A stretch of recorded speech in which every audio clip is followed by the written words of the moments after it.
Так, я что-то не поняла. Почему вас так много?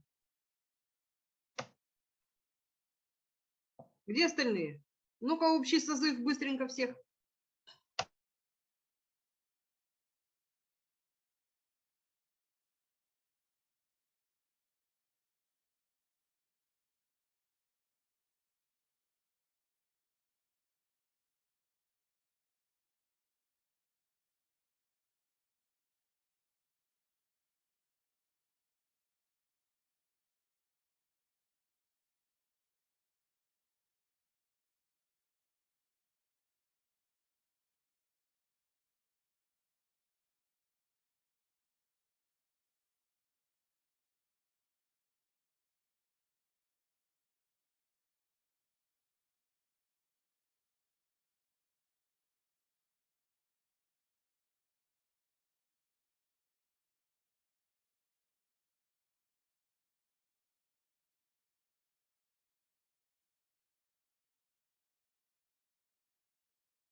Okay, I will add the rest. Who's late? And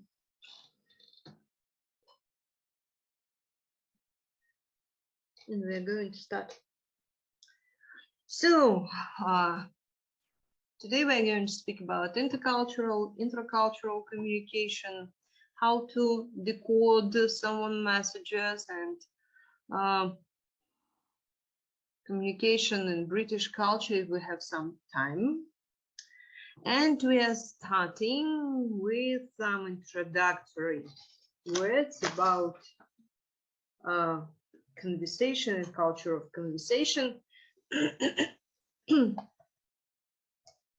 Just a moment.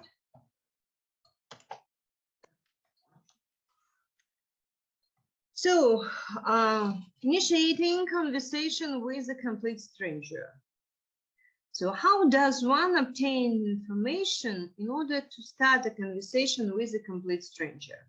So in some cases, a mutual acquaintance may provide certain information about the stranger. An example may be an introduction to a stranger at a party. So, for example, the host says, I want you to meet Holly Smith, who is studying communication.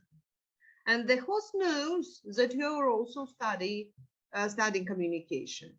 And this strategy of obtaining information via personal networks is not feasible, of course, in a chance encounter with a stranger, such as, for example, on an airplane.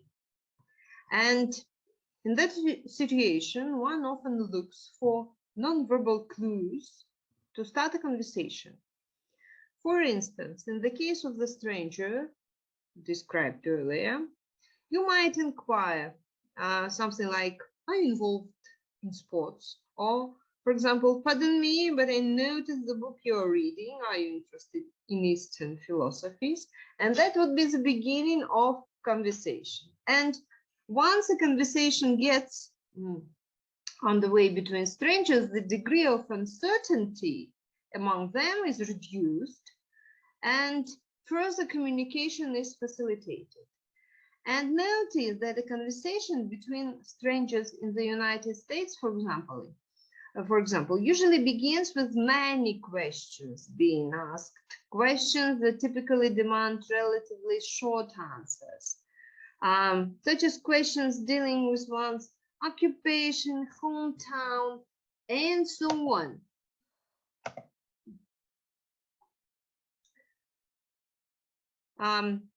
As two people gradually get acquainted, the number of questions decreases and the number of statements increases, and they become longer, and uncertainty is being reduced. So the communication situation also affects the degree of uncertainty between two strangers. Consider the example, just a moment, I'll show you. So consider the example of two strangers sitting next to each other at a rally for a political candidate. And here it would be natural to begin talking about that candidate. And suppose that you learn that your conversation partner has a strong dislike for the candidate while you're a fan.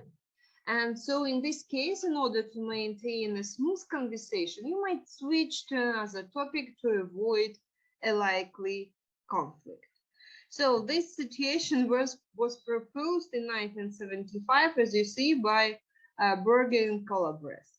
But now I'm going to give you a case illustration of misunderstanding among cultures, which we are going to analyze next. So, sorry for this miserable size. But I want to give you an opportunity to read by yourselves, in case you do have such an opportunity. I'm going to read aloud. So, don't you want to go to the red? Rika Kumata, a Japanese student, walked into the office of one of the authors at the University of Miami.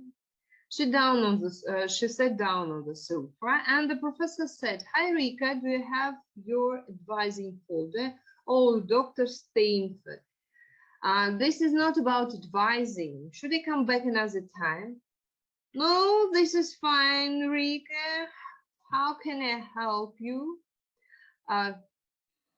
"Dr. Stainford, I don't know how to explain what happened last night, and I thought you must be able to help me. Drew, an American boy, lives down the hall from me in the door. He and a friend knocked on my door and said, 'Hi, Rika, we're going nowhere to the red. Don't you want to go with us?'" She paused. "Well, I didn't want to go with them because I was studying, but I didn't want to be impolite. So I smiled, nodded, and said no, and went into the other room to get my keys. But then I heard Drew say, 'Oh, okay, maybe some other time.' And when I came back, the door was closed and he had gone. I don't understand, Dr. Stainford. I agreed to go with them, but they left without me. Ricky, here's what I think happened. It sounds to me as though you were being polite by agreeing to go, even though you didn't want to. Drew didn't understand that he should talk with you for a while to determine from your feelings what you really wanted to do before asking you the questions directly. And he praised the question negatively. Had he said, 'Do you want to go?' you would have said yes, out of politeness. He would have waited for you and you would have gone to the red. But he phrased his question negatively. He said, 'Don't you want to go?' Not 'do you want to go?' In English, both of these questions mean the same thing. He just wanted to know if you wanted to go to the red. When you listen to his questions, you were thinking about the logic of the sentence itself, because that is what you do in Japanese and in most Asian languages. You were thinking that your no would make his negative question of don't you want to go into an affirmative by concealing his negative, thereby saying that you did want to go. But he took your no socially rather than logically, because in this culture people didn't pay attention to the logic of negative sentences, only to their social meaning. Rika still looked confused. All of the problems that occur in communication between persons of the same culture are even more difficult when cultural, attitudinal, and language differences are involved. The professor urged Rika to talk with Drew about what had happened. She was surprised when it was suggested that she might have unintentionally hurt his feelings by answering no and leaving the room. So, intrapersonal and interpersonal communication. Language is primarily a vocal actualization of the tendency to see reality symbolically. This was written by Edward Sapir. Communication is fundamentally intrapersonal. So intrapersonal communication is information exchange that occurs inside of one person. It is the process of selecting and interpreting symbols to represent thoughts, perceptions, or physical reality. In contrast, interpersonal communication involves the face-to-face exchange of information between two or more people. Interpersonal communication, the process of exchanging mutually understood symbols. You communicate with yourself, intrapersonal, as well as with others, interpersonal. Both were involved in Rika's and Drew's misunderstanding. The place to begin understanding communication is in the way that people process messages internally. Language allows humans to perceive reality symbolically. Words and their meanings allow people to be human beings. Humans use symbols as mental events to represent physical reality, as well as their hopes and dreams. If a person didn't engage in thinking processes, that person couldn't learn to communicate using symbols. Intercultural communication also begins with intrapersonal communication and ways of thinking. This can be explained rather simply when you, for example, is preparing for some report, also for some important talk with your authority, your boss, and maybe you are asking for something or offering something. You try to train this conversation somewhere in your mind. So you are making preparatory work between real communication. So these are the examples of intrapersonal communication. We used to analyze some communicative situations that already happened, finding some other ways of solving some communicative problems, and so on. So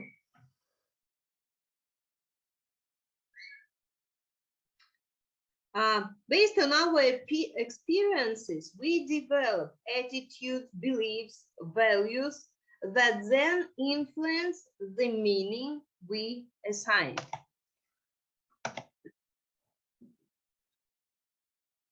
Our culture accounts for a very large portion of what we experience and how we interpret the experience. And culture is critical in the meaning assignment process, which is fundamental to human communication. And intercultural communication depends on an understanding of the belief system of the other person. And cultural belief systems serve as message filters that determine to a certain degree the meaning each person assigns to messages and how events are perceived. The notion of cultural ways of thinking is used here in a broad sense to include religions, countries, cultures, belief systems, and behavioral and demographically defined groups. For example, Asian, New York, European, rural, elderly, poor, and so on. It is to suggest that the concerns and concepts of specific groups and cultures act as important filters when members of cultural groups receive messages and observe behaviors. So understanding different cultural ways of thinking allows us to understand and to predict, to an extent, the ways in which individuals from a given culture will respond to specific intercultural interactions. And to understand communication and how it works, we need to understand what happens within people's internal thinking process. So Rika and Drew exchange messages and each cognitively process them. How Rika and Drew interpreted each other's messages explains their misunderstanding. So, signs and symbols. Communication involves signs and symbols. So, Rika and Drew were using both signs and symbols to communicate. Rika turned and went into another room. This action was a non-verbal sign of increasing physical distance from Drew. And a sign is a physical event or action that directly represents something else. And the words that Rika and Drew exchange are symbols, something that represents something else through pre-agreement. And for example, Rika and Drew use the word red to refer to a student drinking place. Yes, the Rascala. And prior agreement about the meaning of symbols is necessary for language code to function. The sounds and words of a language are arbitrary and have no permanent fixed meaning. Through prior agreement, we connect the sounds to specific meanings, and agreements evolve. We sometimes change meanings. In the 1920s, for example, dish meant an attractive female, as well as a container for food. A few decades later, the gender connotation disappeared from North American English. And in the 1970s, dish came to mean a settled receiver also. Ну, она у нас спутниковая тарелка, да? So, next goes language. So, language is a key influence in intercultural communication. Language is the use of vocalized sounds or written symbols representing these sounds or ideas in patterns organized by grammatical rules in order to express thoughts and feelings. Speaking a particular language gives an individual cultural identification. If the language of a cultural group disappears, the members of the cultural group find it difficult or impossible to maintain their culture, and they will be assimilated into another language culture. So, the people of a particular nation or ethnic group who share a language usually share a common history and set of traditions. And examples of cultural assimilation is the Irish people who lost their language, Celtic, and have become assimilated, at least in part, into English culture. And as we have discussed, many immigrants to the United States in past decades have been assimilated into the melting pot of US society. And people tend to assume that another language follows the same grammatical grammatical rules as their native language. And most Asian languages don't use articles such as their, a, zero article, or sounds like r. So Rika tends to ignore the existence in English, also must concentrate to pronounce words like red, which comes out sounding like let. And people learning a new language tend to concentrate on what words mean and pay less attention to grammar and the meaning of sentences. Many individuals feel that they have approached fluency in the language when they begin to dream in the new language. There is a close relationship between a language and the culture of the people who speak that language. And the Worf-Sapir notion of linguistic relativity suggests that our thinking is influenced both by language and by the culture that language carries. So can we think about something for which we don't have a word in our language? Or does language influence thought? So we're going to answer this question further in our lecture. So the next case illustration concerns the Rosetta Stones.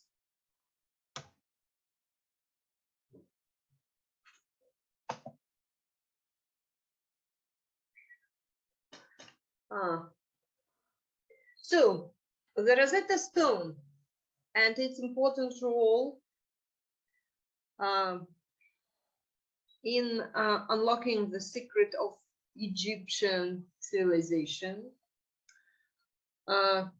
So the whole story is in the screen once again. As a result, much detail is known about the ancient Egyptians and their culture. Their role as the cradle of civilization is much better understood than other early civilizations, such as the Indus Valley, whose writing has never been deciphered. The ancient Greeks and Romans knew that an even more ancient civilization had existed in Egypt. They imagined that a complex society must have been necessary to build the pyramids, but they couldn't understand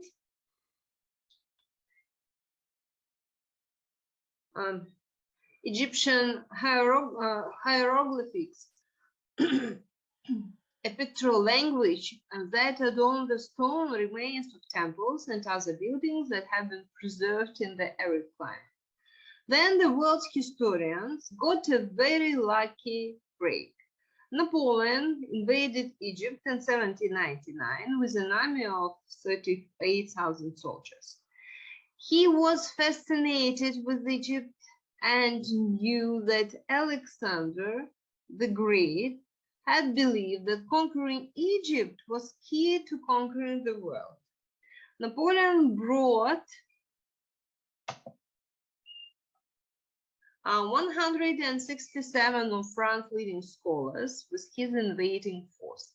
And in July 1799, while Napoleon's soldiers were building fortifications against the forthcoming British invasion, they uncovered a great stone tablet weighing 1,500 pounds.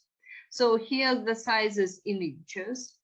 And the site was on the banks of the Nile River in a town called Rosetta. So the Rosetta Stone was a piece broken off from a larger tablet. Three types of writing were on the stone: Greek, late Egyptian, and ancient hieroglyphics. The Greek text contained this incredible statement: "This decree shall be inscribed on a stele of hard stone in sacred and native and Greek characters." So the Rosetta Stone was a linguistic key to unlocking the previously unknown past of Egyptian civilization. То есть фактически мы говорим сейчас о каменном словаре, да, огромного размера каменная табличка с одинаковой надписью на 3 языках, включая иероглифы. Это же какое достижение? Трехязычный словарь сразу. Так, Just a moment. So, the French soldiers reported their find, and scholars set to work to decode the hieroglyphic system. But scholars had little success for several decades. The Rosetta Stone was just a fragment of a larger tablet. Sentences were incomplete, and none of the hieroglyphs could be decoded. And finally, in 1818, a British scholar, Thomas Young, identified 86 characters and was able to deduce that a novel around a certain hieroglyph signified the name of Egyptian king Ptolemy V. And Young concluded that the hieroglyphs were phonetic rather than direct representations of meaning, but could get no further. Then a young French scholar, Jean-François Champollion, как прочитала, я не уверена в произношении, deciphered the remaining hieroglyphs, publishing his results in 1824. Now the language of the ancient pharaohs on other stone tablets and on buildings like the pyramids and temples could be read.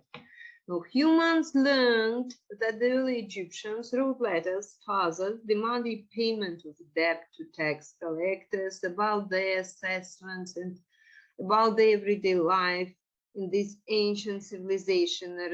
As a result, the world knows much more about Egypt's history. So, notice in this case that hieroglyphics were just carvings in stone until they were decoded. And language allowed us to ascribe meanings to the Egyptian writings so that we could understand their culture. Today, when you learn a language, it is equivalent to finding a Rosetta Stone. You have the secret to unlocking the meaning of the culture in which your new language is spoken. So, creating meanings. Meanings are in people. So, the meaning of a message are interpreted through a process in which the message content is interfaced with an individual's feelings, prior experiences, and cultural values. In his later years, David Berlow, a communication scholar in Michigan State University, stated, "Words don't mean meanings are in people." He meant that the meaning of a word exists only within the people who use the word, not in some other location such as the word itself.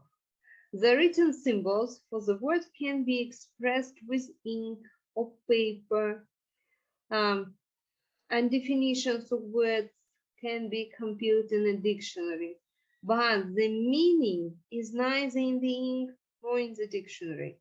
When a human who shares the meaning of that particular written quote reads the dictionary definition, that person can construct a meaning for the word in question. And communication helps people create meaning rather than just transmit meaning.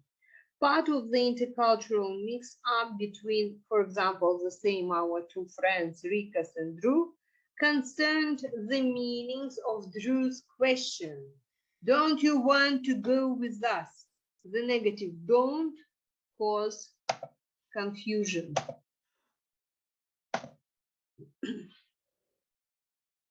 Drew meant one thing by the word because his culture and language use negatives in a particular way. Rika interpreted it differently because her culture and language use negatives in a different way. Interpersonal communication is a process in which the meaning of words and messages are negotiated by the parties involved.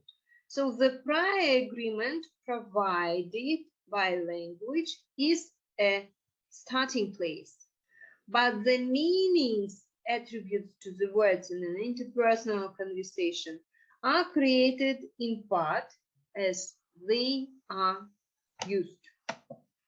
Oh, we have 4 minutes. I'm going to start to speak about levels of meaning. So the assignment of meaning in a communication process can be analyzed at 6 levels. Suppose that Sarah is sitting in the lecture hall next to Kyle. She leans over and whispers, "Would you like to get a cup of coffee after class?"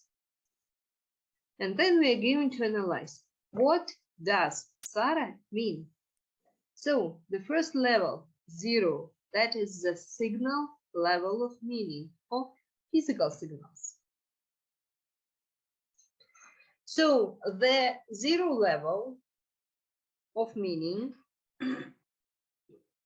is the level of physical signals, and we call it 0 because it is not strictly a level of meaning, but it is a prior condition to meaning. So the sound that Sarah makes when she asks her question are physical signals. They don't tell us much about what Sarah means by her question. So next goes the first level, word level meaning or semantic meaning. The first level of meaning involves the sounds or written characters which the other person uses to encode a meaning and to sort them into recognizable pieces. So human speech is an almost unbroken string of sound. And the human receiver must determine the breaks between meaningful units of sound, such as words, in order for a message to be interpreted. Next goes the sentence level, the second one. Syntactic meaning. For example, the sentence, "John hits Mary," contains the same words as the sentence, "Mary hits John." But the two sentences don't have the same meaning. And obviously, on the grammatical structure of a language, the order of words influences the meaning of a sentence. What is the sentence level meaning of "Do you want to get a cup of coffee after class?" It surely has to do with one person going with another person in order to drink coffee. But is that all that it means? Clearly not. A deeper meaning rests on the interpersonal, social, and cultural meaning of the question. So these 3 levels we are going to analyze later. У нас осталась 1 минуточка, поэтому мы сейчас сделаем перерыв. Потом, когда вы вернетесь, мы будем анализировать оставшиеся 3 уровня.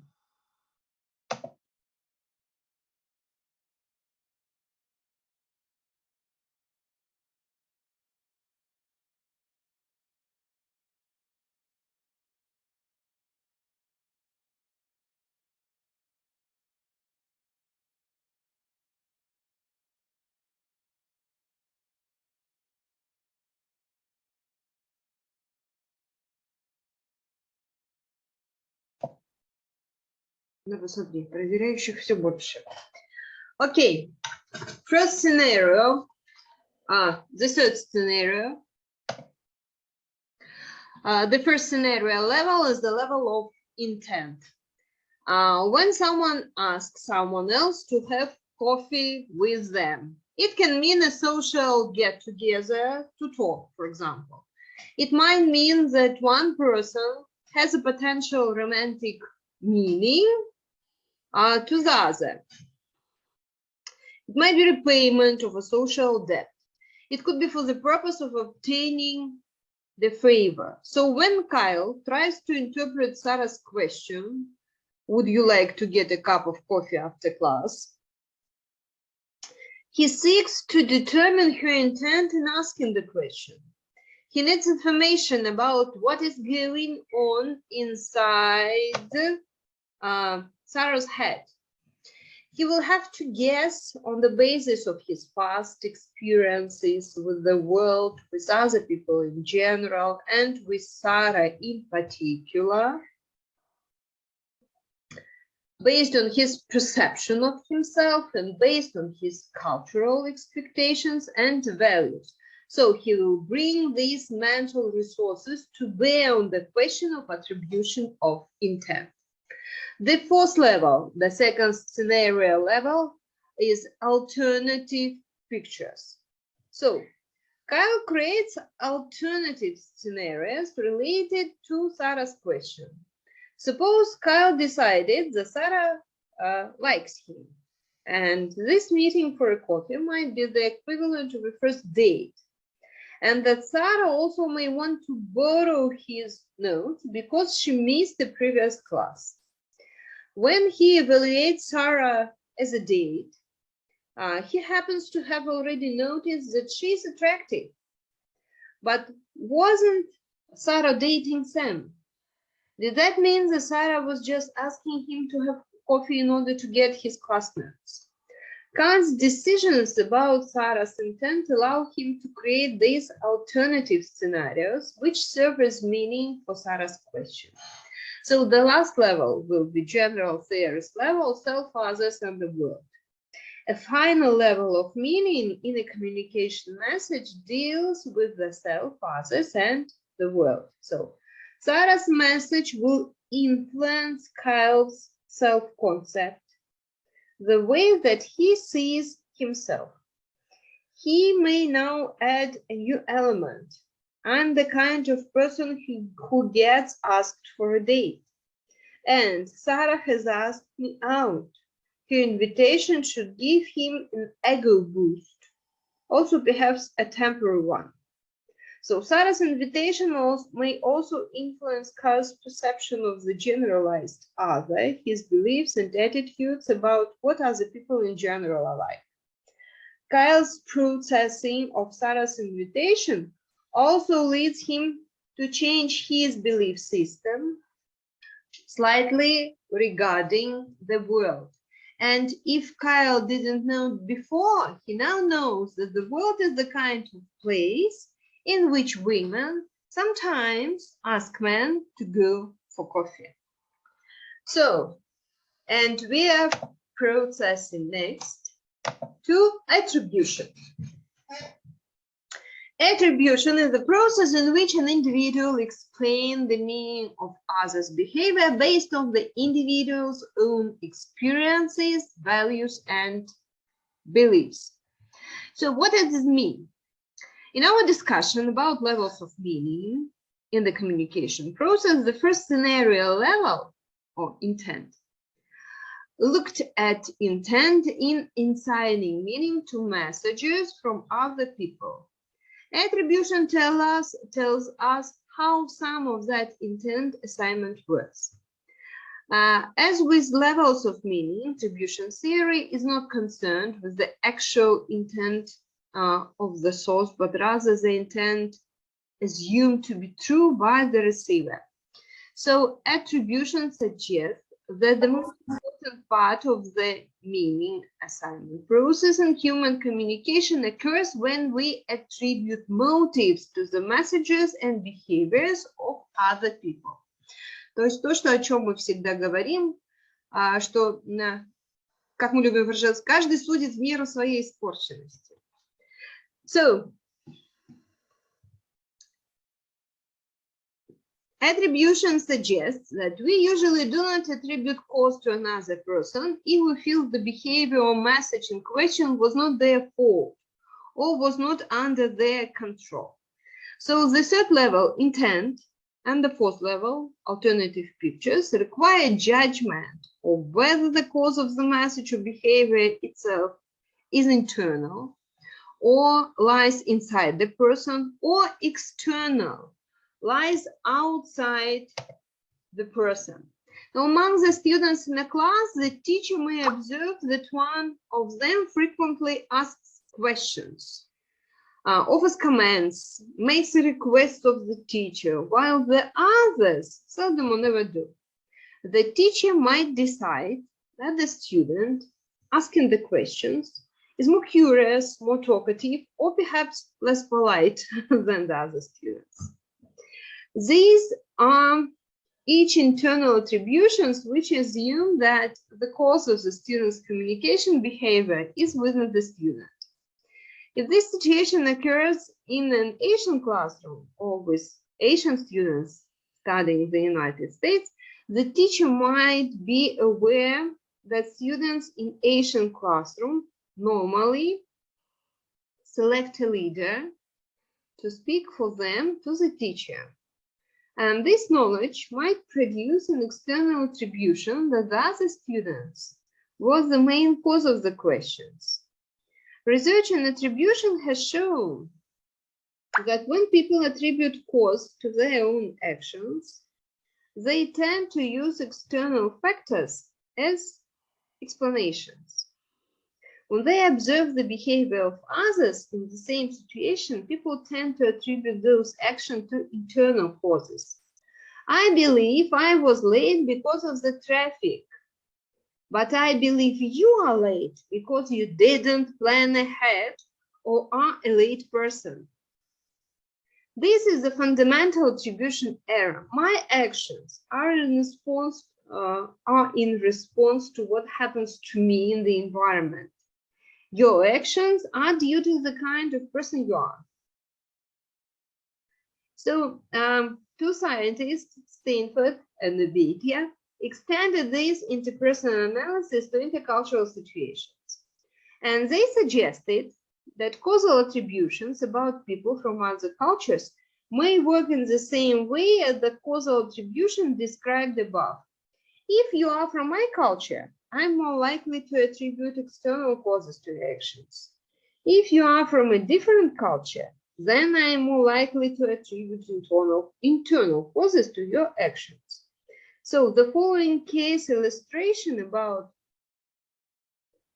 Pakistan engineers in Thailand illustrates the difference in the attribution of case. We're going to speak about case right now. And people from one's own culture are given the benefit of the doubt. When they present the external reasons for their actions, they are more willing to accept those reasons as the cause. And people from other cultures who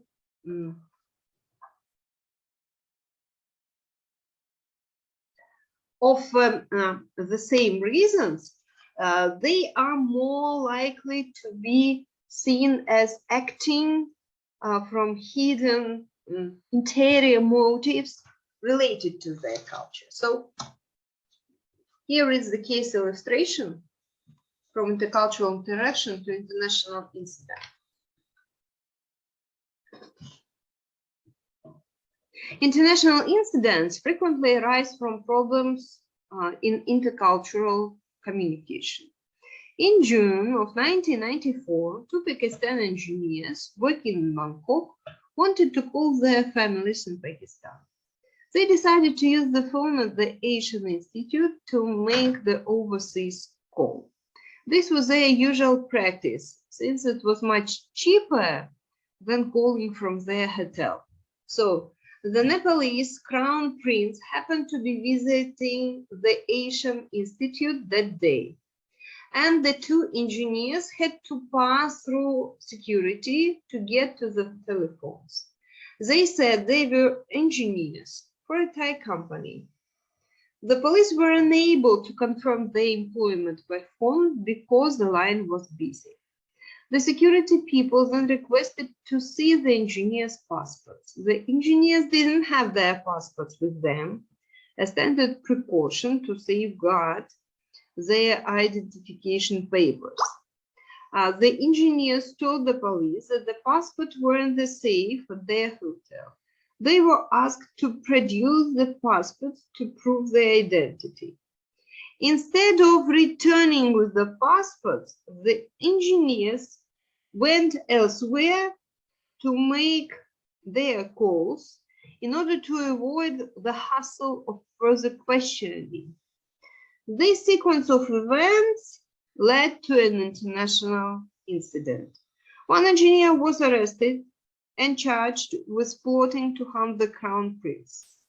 The other was listed as a fugitive on the bank, and the Bangkok papers reported him as having eluded the police, although he had simply gone out on a field assignment and was away from his home.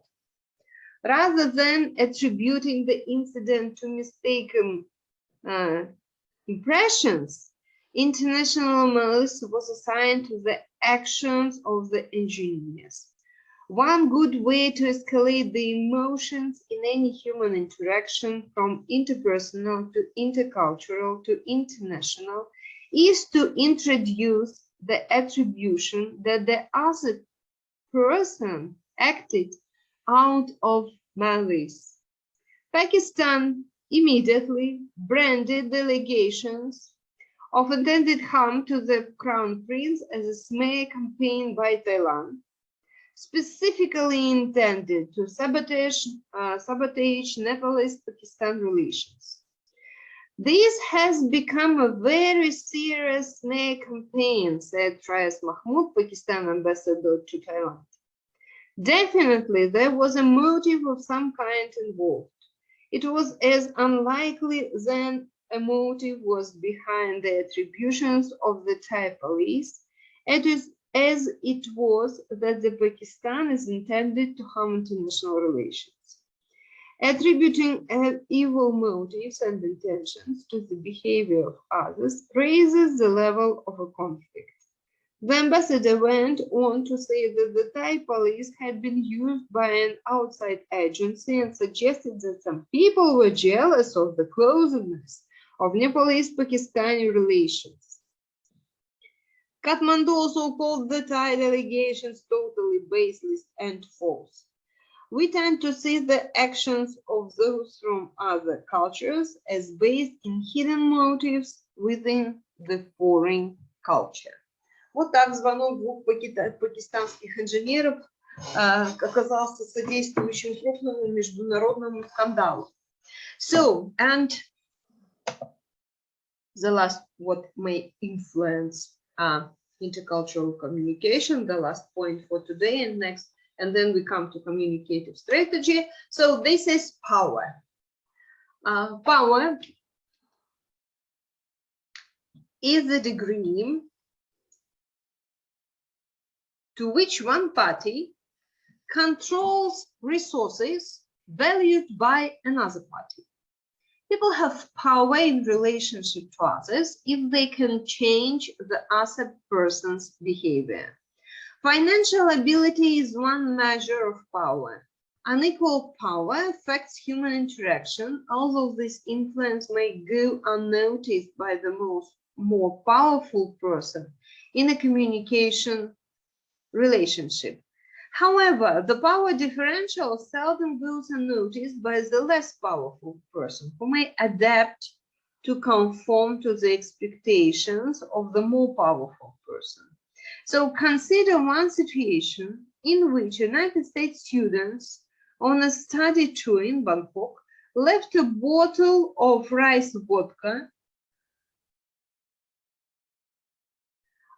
in a precautious position on a shelf in his hotel room. When he returned later, the bottle was gone. When he answered a knock on the door, he found a maid on her knees, head almost touching the floor, her hands raised in a Y above her head to ask forgiveness for breaking the bottle. She assured the student that the hotel manager would repay the cost, about $1 United States money, out of her salary. The student told the maid not to worry about it, but the maid was petrified. So the student asked the manager not to deduct the money from the maid's salary and insisted that the maid continue to clean his room. Had he not done so, the maid might have been fired, and the student had greater power due to his financial status. In this case, the student's greater power allowed him to control the communication situation in a manner that the student thought was fair.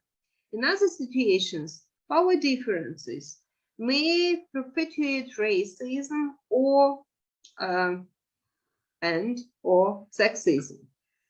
So, and we are coming further to communicative strategies, particularly in the English language. We are going to speak about request, invitation, and advice. If we don't have time to speak about them all, still, I will send you the whole text of the lecture. Because tomorrow we are going to work with this lecture with our practical assignments. This concerns all 4 groups. So, our daily communication presupposes many strategies, techniques, tactics aimed at interpersonal mutual understanding. We use special grammar structures, vocabulary, and intonation to express our ideas in a better way. Nevertheless, no matter what we are speaking about and who we are speaking to, it is important to sound polite. And politeness is one of the central phenomena in cross-cultural communication, but it is perceived differently in various cultures. Each culture has its traditions, history, and peculiar way of behavior, which cannot but influence communication. And all these factors from main cultural values, among which there is notion of unacceptable and unacceptable behavior, polite and impolite. The speech patterns that sound polite for the Russian people, for example, may not necessarily sound as well polite for the British, American, or other people. And politeness is particularly important in British culture and may be called one of the key cultural values. Many scientists have been studying the phenomenon of politeness in various cultures all over the world, but still they can be defined a universal definition of politeness applicable to any communicative situation in any society. And today, politeness is understood as forms of social behavior aimed to reduce friction in interpersonal interaction. When can such friction appear in a communicative situation?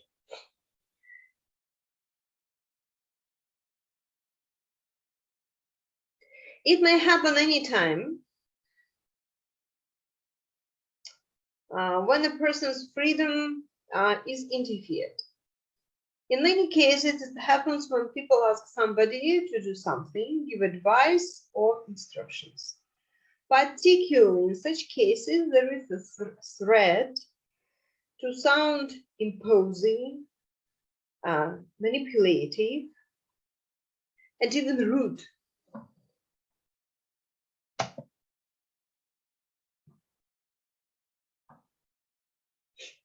So communication presupposes the process of sending and getting information. Every day in our interaction with people, we tell each other what we feel and think. We ask and answer questions. We give advice and invite each other to dinner and parties. We agree or disagree to do something. In each particular case, we observe special rules of communication, which are unique in each culture. And one of the most frequent communicative situations in our life is a request. Every day we ask each other either to do or not to do something. Just a moment. And the English language abounds in different means of request expression. They may be an imperative sentence, direct or indirect question, or a hint. The choice of means much depends on external linguistic factors and on the degree of politeness. You may express a request both directly or indirectly. And mainly, British people tend to ask you to do something directly. But at the same time, it doesn't necessarily mean that they avoid using direct request. And direct way of asking somebody to do something is often used in commands, which cannot be characterized by a high degree of politeness. Help me, please. Open the door, please. Answer the phone, please. You may find a good humorous example of a polite form of communication in the book The How to British. On the cover of the book, there is a picture of a man drowning in the river who cries out, help. I will show you this picture. Here it is. So the gentleman passing by the drowning man pays no attention to him.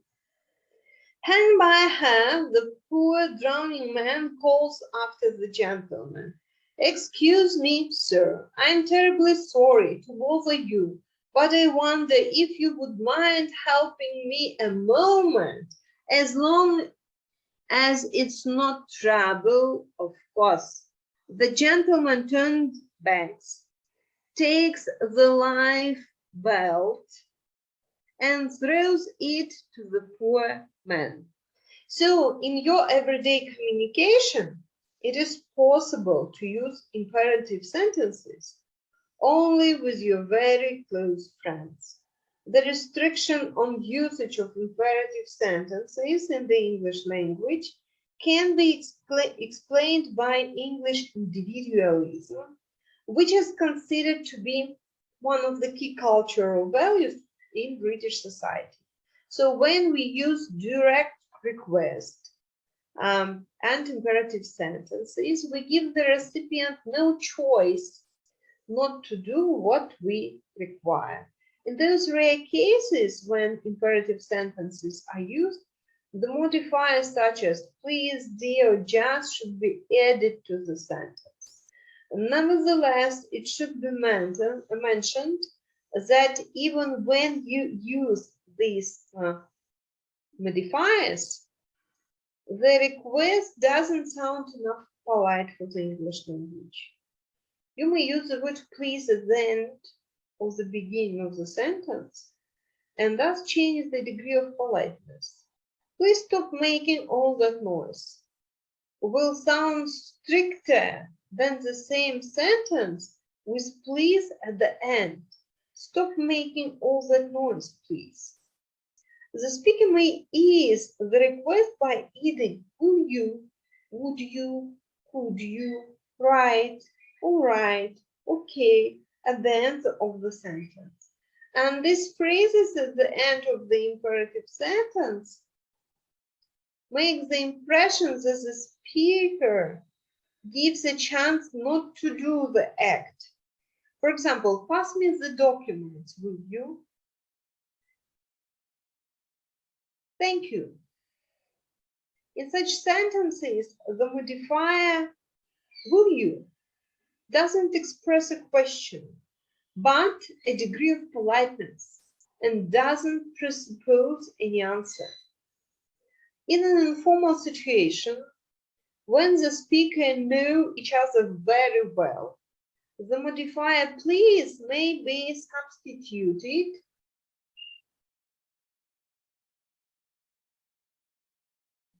for example, do.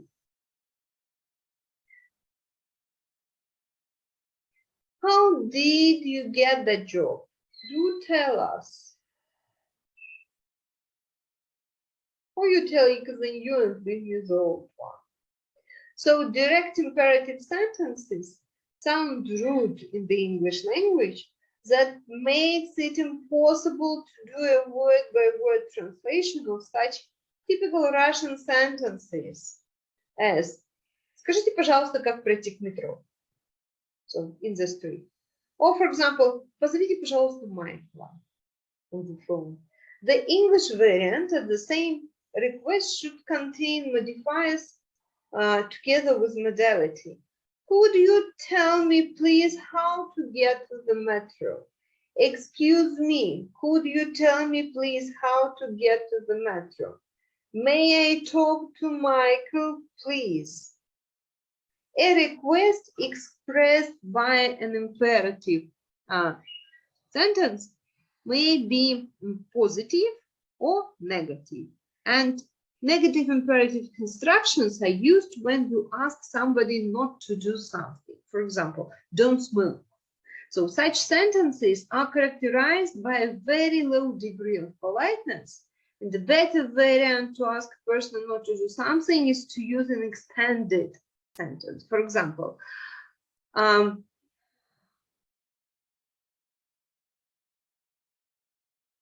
would rather you didn't smoke if you don't mind. As it has already been mentioned, direct sentences are not typical in the English language. Instead of such structures, they want you to do, I ask you to do, it is better to use I would like you to do, I wanted you to do. So the English prefer using indirect request when asking to a person either to do or not to do something. And indirectness of the English language can be explained by the cultural values mentioned above, such as individualism and freedom and privacy. And using an indirect request, you do not impose your will on a person, but give a chance to turn down the request and demonstrate that you respect her or his individualism and the right to choose. And indirectness in the English language is usually expressed by a question construction together with modal verbs. Each time when you have to express a request, you should use question constructions such as can you, could you, will you, and would you. So I am afraid for today it is all. So I'm going to have 2 lectures more, and then I'll send you the whole text of today's lecture together with the assignment for tomorrow's seminar. Thank you for being present.